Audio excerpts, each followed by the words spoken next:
सभी बहुजन समाज को जय भीम, नमो बुद्धाय। हाँ, तो मैंने जब जब किसी मंच पे जाके आप लोगों के बीच में अपनी चर्चा करी, मैंने हमेशा आप लोगों को जागरूक करने की कोशिश करी, लेकिन आप लोग जागरूक नहीं हो सके। आप लोगों ने अपनी विचारधारा नहीं बदली। आखिर क्यों? आप लोगों ने शायद एक कहावत सुनी होगी, हम नहीं सुधरेंगे, हम नहीं बदलेंगे, चाहे दुनिया बदल जाए लेकिन हम नहीं बदलेंगे। ये हाल आप लोगों का है, आप लोगों का।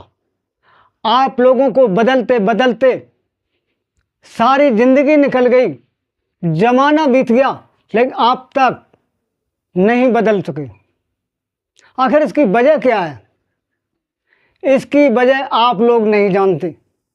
इसकी वजह यह है, आप लोग अंधकार की दुनिया में हमेशा हमेशा के लिए कैद हो चुके हो, कैद। दूसरी बात यह है, आपकी इन आंखों पे अंधविश्वास की पट्टी चढ़ी हुई है।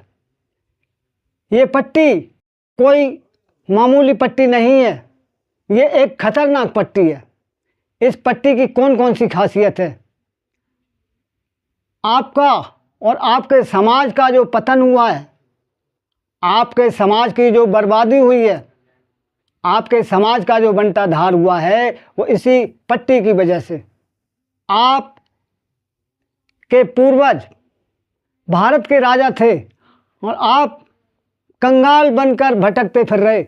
आप एक राजा से कंगाल बने सिर्फ इसी पट्टी की वजह से। इस पट्टी की वजह से आपका दिल और दिमाग इतना कमज़ोर हो चुका है, इतना भयभीत हो चुका है, आपके दिल में इस बात का डर घुसा हुआ है, अगर अंधकार से बाहर निकला तो फिर मेरा क्या होगा, मेरे बीवी बच्चों का क्या होगा।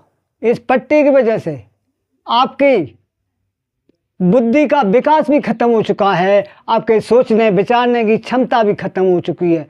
दुनिया के लोग जो कहेंगे वही आप कहोगे, दुनिया के लोग जो सोचेंगे वही आप सोचोगे, दुनिया के लोग जो देखेंगे वही आप देखोगे। जिस काम को दुनिया के लोग करेंगे उसी काम को आप करोगे। आप दुनिया के लोगों से दूर नहीं रह सकते। वो सामने पेड़ बबूल का खड़ा हुआ है, दुनिया के लोग उसे आम का बता रहे, आप भी आम का बताओगे, क्योंकि आपके पास मजबूरी है कि आपकी इन आँखों पे जो अंधविश्वास की पट्टी बंधी हुई है, इस पट्टी की वजह से आप लोग उस बबूल के पेड़ को बबूल नहीं कह सकते। समस्या गंभीर हो चुकी है। मैंने आप लोगों को समझाने की पूरी कोशिश करी, लेकिन आपकी इन आँखों से न तो अंधविश्वास की पट्टी हट सकी, न आपको अंधकार की दुनिया से मुक्ति मिल सकी, न आप लोग जागरूक हो सके। आखिर इन सारी समस्याओं की जड़ क्या है? जब तक समस्या की जड़ का पता नहीं लगेगा तब तक समस्या का समाधान नहीं होगा। आखिर इन सारी समस्याओं की जड़ क्या है? इस जड़ का पता आप लोग नहीं लगा सकते। इन सारी समस्याओं की जड़ ये है, आप लोग अभी तक अपनी अहमियत को नहीं जानते हैं, अपने इतिहास के बारे में नहीं जानते हैं, अपने पूर्वजों के बारे में नहीं जानते।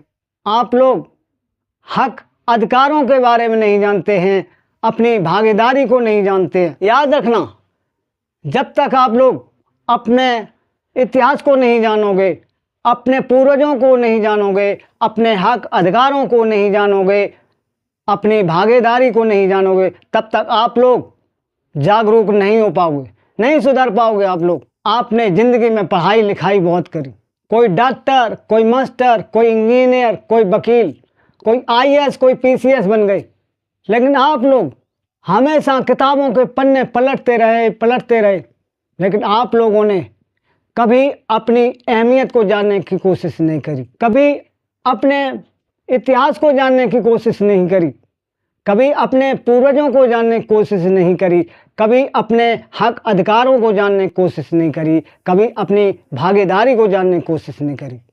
बताइए, आपकी ये पढ़ाई लिखाई किस काम की है? शर्म आनी चाहिए आपको अपनी पढ़ाई लिखाई पर। बाबा साहब ने कहा था, शिक्षित बनो। शिक्षित का मतलब होता है पढ़ लिख कर जागरूक होना। बुद्ध किसी का नाम नहीं होता है। जिसकी बुद्धि का विकास हो जाए उसे बुद्ध कहा जाता है। समस्या तो इस बात की है, सोचने की बात तो ये है, आप लोग पढ़ने लिखने के बाद न तो शिक्षित बन सके ना बुद्ध बन सके। आज मैं अवध भैया आप लोगों को यकीन दिलाता हूं, जिस दिन आप अपने पूर्वजों के दबे हुए असली इतिहास को जान जाओगे, जिस दिन आप अपने हक अधिकारों को जान जाओगे, जिस दिन आप अपनी भागीदारी को जान जाओगे, उस दिन आपको अच्छी तरह से पता चल जाएगा कि आपकी अहमियत क्या है। जब आप अपनी अहमियत को जान जाओगे, उसी दिन आपकी आँखों से अंधकार की पट्टी खुल के नीचे गिर जाएगी। आपकी आँखों से अज्ञान का पर्दा हट जाएगा। आपको दुनिया का छुपा हुआ रहस्य और मनुवादियों की असलियत खुल के सामने आ जाएगी। आप लोग अंधकार की दुनिया से हमेशा हमेशा के लिए मुक्त हो जाओगे। उसी दिन आप पूरी तरह से जागरूक हो जाओगे। फिर आप उसके बाद आप लोगों को समझाने के लिए कभी मेरी ज़रूरत नहीं पड़ेगी। चलते चलते मैं आपसे गुजारिश करता हूँ, मेरे इस चैनल को सब्सक्राइब ज़रूर करें। मेरे इस चैनल को संपूर्ण बहुजन समाज तक पहुँचाएं, घर घर पहुँचाएं, जिससे हमारा बहुजन समाज पूर्ण रूप से जागरूक हो सके। जय भीम।